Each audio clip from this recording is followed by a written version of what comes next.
வணக்கம். இன்னைக்கு நாம ரொம்பவே சிக்கலான வருஷக்கணக்கா பேசப்பட்டு வர்ற ஒரு விஷயத்த ஆழமா அலச போறோம்.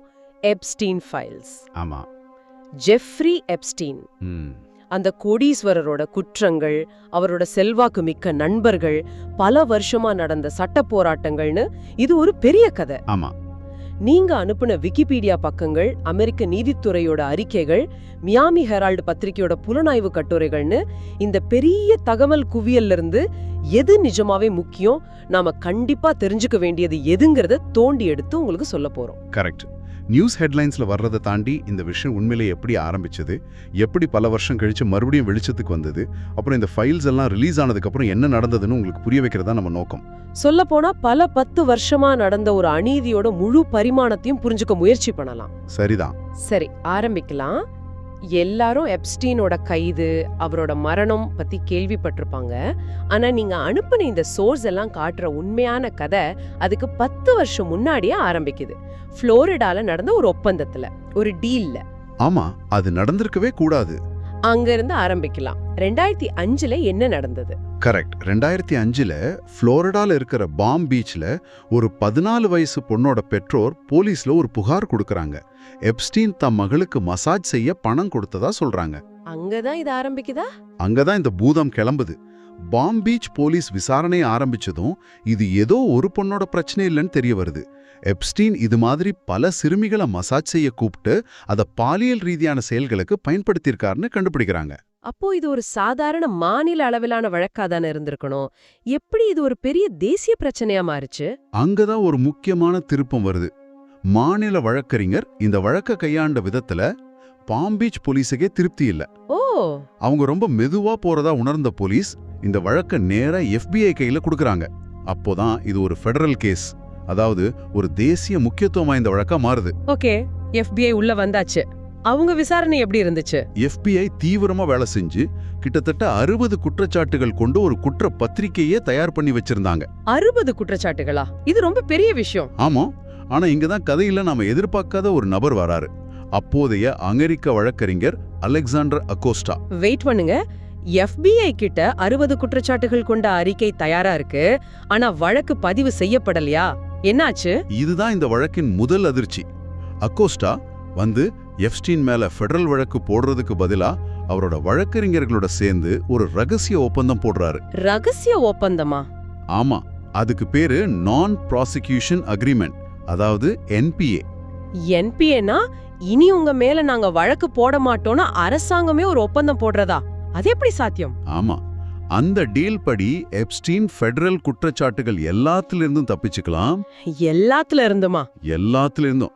அதுக்கு பதிலா மாநில அளவுல ஒரு சின்ன குற்றத்தை மட்டும் ஒத்துக்கிட்டு 18 மாசம் ஜெயில இருந்தா போதும். வெறும் 18 மாசமா? அதுவும் எப்படிப்பட்ட தண்டனை அது? அதுதான் வேடிக்கை. வாரத்துல 6 நாள் வேலைக்கு போயிட்டு வர அனுமதி எல்லாம் உண்டு. ஒரு மாதிரி பாதி ஜெயில் பாதி வெளியில இருக்கிற மாதிரி. இது நம்பவே முடியல. பாதிக்கப்பட்டவங்க நிலைமை என்ன? அவங்களுக்கு இந்த டீல் பத்தி தெரியுமா? அதுதான் இதுல நடந்த மிகப்பெரிய அநீதி. இந்த ஒப்பந்தம் பாதிக்கப்பட்ட சிறுமிகளுக்கோ அவங்க வழக்கறிஞர்களுக்கோ தெரிவிக்கப்படாமலேயே ரகசியமா செய்யப்பட்டது. இது சட்டப்படி தப்புதானே? நிச்சயமா. இது குற்றத்தால் பாதிக்கப்பட்டவர்களின் உரிமைகள் சட்டத்தை நேரடியா மீறின செயல்னு பல வருஷம் கழிச்சு நீதிமன்றமே சொல்லுச்சு.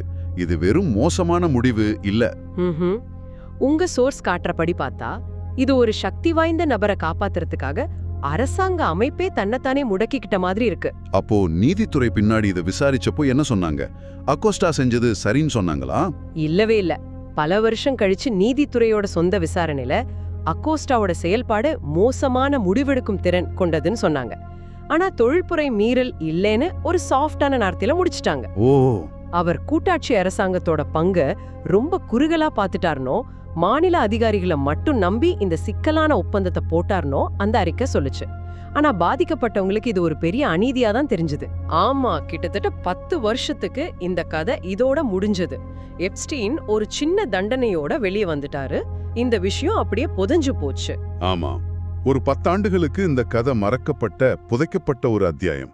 ஆனா 2018ல மியாமி ஹெரால்டு பத்திரிகை. கரெக்ட், மியாமி ஹெரால்ட் பத்திரிகை இந்த புதைக்கப்பட்ட உண்மைய மறுபடியும் தோண்டி எடுக்குது. ஆமா, பெர்வர்ஷன் ஆஃப் ஜஸ்டிஸ்ங்கிற அந்த கட்டுரை தொடர் அதுதான் இந்த வழக்கவே புரட்டி போட்டது இல்லையா? அந்த புலனாய்வோட தாக்கம் எவ்வளவு பெருசா இருந்துச்சு. அதோட தாக்கத்தை நம்ம குறைச்சு மதிப்பிடவே முடியாது. கிட்டத்தட்ட ஒரு தசாப்தமா மூடி மறைக்கப்பட்ட ஒரு விஷயத்த ஜூலி கே பிரவுன்ங்கிற ஒரு நிருபர் விடாப்பிடியா விசாரிச்சு வெளியே கொண்டு வராங்க. அது வரைக்கும் யாருமே கேட்காத பாதிக்கப்பட்ட பெண்களோட குரல்களை முதன்முறையா அவங்க கட்டுரை மூலமா உலகம் கேக்குது. எகோஸ்டா போட்ட அந்த ரகசிய ஒப்பந்தத்தை அம்பலப்படுத்தினாங்க. இது அமெரிக்கா முழுக்க ஒரு பெரிய கொந்தளிப்பை ஏற்படுத்துச்சு. அப்போ தொழிலாளர் செயலாளரா இருந்த அக்கோஸ்டாவுக்கு இது பெரிய நெருக்கடியை கொடுத்திருக்கோம். பயங்கரமான நெருக்கடி. அப்போ அவரு அதிபர் ட்ரம்போட அமைச்சரவையில தொழிலாளர் செயலாளரா இருந்தாரு. இந்த பத்திரிகை செய்தி கொடுத்த அழுத்தம் தாங்க முடியாம அவர் பதவி விலக வேண்டிய கட்டாயத்துக்கு தள்ளப்பட்டார். ஒரு பத்திரிகை புலனாய்வு அரசாங்கத்தையே அசைச்சு பார்த்திருக்கு. ஆமா, நீதித்துறை செய்ய தவறிய ஒரு வேலையை பத்திரிகை துறை செஞ்சு காட்டுச்சு. இந்த பத்திரிகை கொடுத்த அழுத்தத்துக்கு பிறகுதான் நியூயார்க் வழக்கறிஞர்கள் இந்த வழக்க மறுபடியும் கையில எடுக்கலாங்களா? ஆமா, நியூயார்க்கோட தெற்கு மாவட்ட கூட்டாட்சி வழக்கறிஞர்கள் இந்த புது ஆதாரங்களை வச்சு வழக்க தூசி தட்டி எடுக்கிறாங்க. ஜூலை 2019ல எப்ஸ்டீன் மேல நியூயார்க் மற்றும் புளோரிடால பல வருஷமா சிறார் பாலியல் கடத்தல்ல ஈடுபட்டதா புதுசா ஃபெடரல் குற்றச்சாட்டுகள் பதிவு செய்யப்படுது. இந்த முறை அவர் எப்படி கைது செய்யப்பட்டார்? அவர் பாரிஸ்ல இருந்து அவரோட தனிப்பட்ட ஜெட்ல நியூ ஜெர்சி விமான நிலையத்துல வந்து இறங்கும்போது FBI அவரை கைது செய்யுது. அப்போ எல்லாரும் இந்த முறை தப்பிக்க வழியே இல்லைன்னு நினைச்சிருப்பாங்க. ஆமா, ஆனா விதி வேற மாதிரி எழுதி இருந்துச்சு. ஆமா, ஆகஸ்ட் 2019ல வழக்கு விசாரணைக்கு வரத்துக்கு முன்னாடியே அவர் மன்ஹாட்டன்ல இருந்த சிறையில தற்கொலை செஞ்சுக்கிட்டதா அறிவிக்கப்பட்டது. சரிதான். இது பாதிக்கப்பட்டவங்களுக்கு கோர்ட்ல அவரை நேருக்கு நேர் சந்திக்கிற வாய்ப்பை இல்லாம பண்ணிடுச்சு. அவரோட மரணம் பல சந்தேகங்களையும் சதி கோட்பாடுகளையும் கிளப்புச்சு. ஆனா சட்டப்படி முக்கிய குற்றவாளி இறந்துட்டாரு. இதோட இந்த கதை முடிஞ்சிடுச்சுன்னு பலரும் நினைச்சாங்க. ஆனா அதுவும் நடக்கல. எப்ஸ்டீன் இறந்த பிறகும் இந்த விவகாரம் எப்படி உயிரோட இருந்துச்சு? இதுல அரசியல் எப்படி உள்ள வந்தது? இது ஒரு பெரிய அரசியல் புயலா மாறுச்சு. 2024 தேர்தல் பிரச்சாரத்தின் போது ட்ரம்ப் வந்து இந்த கோப்புகளை எல்லாம் வெளியிடுவேன்னு ஒரு வாக்குறுதி கொடுத்தாரு. ஓ அப்படியா? ஆனா கொஞ்ச நாள்லயே இது எதிர்க்கட்சியான ஜனநாயக கட்சி கிளப்பி விடுற புரளின்னு சொல்லி தன் நிலைப்பாட்டை மாத்திக்கிட்டாரு. அப்போ அந்த ஃபைல்ஸ்ல ஏதோ பெரிய விஷயம் இருக்குன்னு எல்லாரும் பேச ஆரம்பிச்சிருப்பாங்க. ஆமா, இதுவே இந்த ஃபைல்ஸ்ல எவ்வளவு பெரிய தலைகளோட பெயர்கள் இருக்கலாங்கிற எதிர்பார்ப்பு அதிகமாக்குச்சு. அப்போதான் அரசாங்கமே இந்த ஃபைல்ஸ வெளியிடணும்னு ஒரு சட்டம் கொண்டு வராங்களா? ஆமா, இந்த அரசியல் அழுத்தம், பொதுமக்களோட கோபம் எல்லாம் சேர்ந்து அமெரிக்க காங்கிரஸ் ஒரு முடிவுக்கு வந்தது. நவம்பர் 2025ல எப்ஸ்டீன் கோப்புகள் வெளிப்படைத்தன்மை சட்டம் அப்படின்னு ஒரு சட்டத்தை நிறைவேற்றினாங்க. அந்த சட்டம் என்ன சொல்லுச்சு?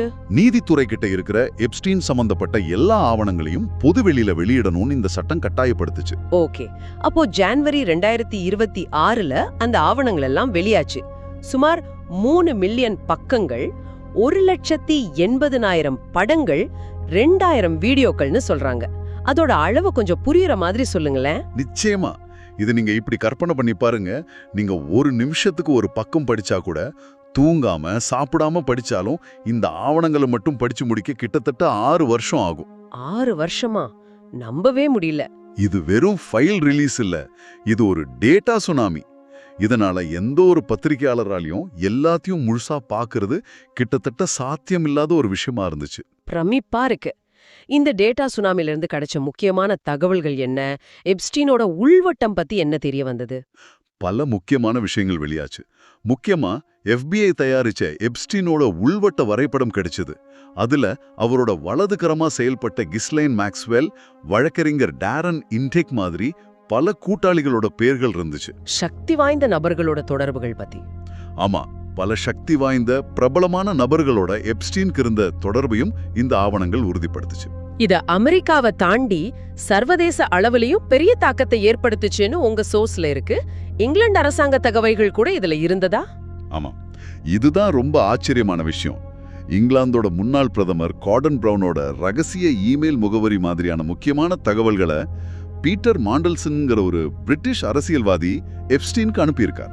ஓ, இந்த ஆவணங்கள் வெளியானதும் ஸ்லோவாக்கியாவோட தேசிய பாதுகாப்பு ஆலோசகர் இங்கிலாந்தோட பீட்டர் மாண்டல்சன் மாதிரி ஆட்கள் ராஜினாமா செஞ்சாங்க. பல நாடுகள்ல புது விசாரணைகள் தொடங்குச்சு. இவ்ளோ பெரிய வெளிப்படைத்தன்மை முயற்சி. ஆனா இந்த ஆவணங்களை வெளியிட்ட விதத்துல சில பெரிய தவறுகள் நடந்ததாவும் சொல்லப்படுது. ரெடாக்ஷன்ஸ் பத்தி சொல்லுங்க. ஆமா, இங்கதான் ஒரு பெரிய சொதப்பல் நடந்திருக்கு.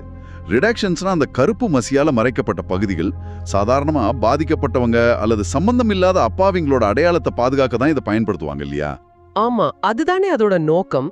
ஆனா இங்க என்ன தப்பா நடந்தது? இங்க என்ன கொடுமைன்னா, சில ஆவணங்கள்ல அந்த கருப்பு மையால மறைக்கப்பட்ட பகுதியை சும்மா காப்பி பண்ணி பேஸ்ட் பண்ணாலே மறைக்கப்பட்ட விஷயம் என்னன்னு தெரிஞ்சிருச்சு. என்னது, தொழில்நுட்ப ரீதியா இவ்ளோ பெரிய தவறா? இதை விட மோசம் என்னன்னா, பாதிக்கப்பட்ட 43 பெண்களோட முழு பெயர், முகவரி, ஏன் ஒருத்தரோட டிரைவிங் லைசென்ஸ் வரைக்கும் தவறுதலா வெளியிட்டுட்டாங்க. ரொம்ப கொடுமை இது.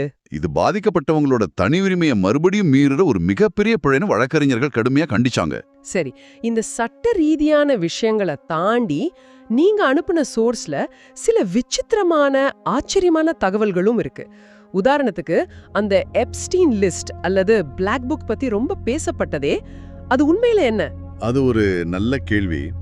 மியாமி ஹெரல்ட் நிருபர் ஜூலி கே பிரவுன் சொல்றபடி அது ஒரு வாடிக்கையாளர் பட்டியல் கிடையாது. அது எப்ஸ்டீனும் மேக்ஸ்வெல்லும் சந்திச்ச முக்கியமான ஆட்களோட ஃபோன் நம்பர், முகவரி அடங்கிய ஒரு டைரக்டரி மாதிரி. ஓ, அப்போ அதுல பேர் இருந்தா மட்டும் அவங்க குற்றவாளின்னு சொல்லிட முடியாதா? நிச்சயமா முடியாது. அதுல பிரபலங்கள், அரசியல்வாதிகள் பேர் இருந்தது உண்மைதான். ஆனா அதே நேரத்துல அவங்க வீட்டு தோட்டக்காரர், எலக்ட்ரிஷியன் பேரும் இருந்துச்சு. அதனால அந்த புத்தகத்துல பேர் இருக்கிறதுனாலேயே ஒருத்தர் குற்றவாளின்னு சொல்லிட முடியாது. ஆனா அது அவரோட நெட்வொர்க் எவ்வளவு பெருசுன்னு காட்டுச்சு. தன்னோட இமேஜை சரி செய்ய எப்ஸ்டீன் முயற்சி செஞ்சதா கூட ஒரு தகவல் இருக்கே.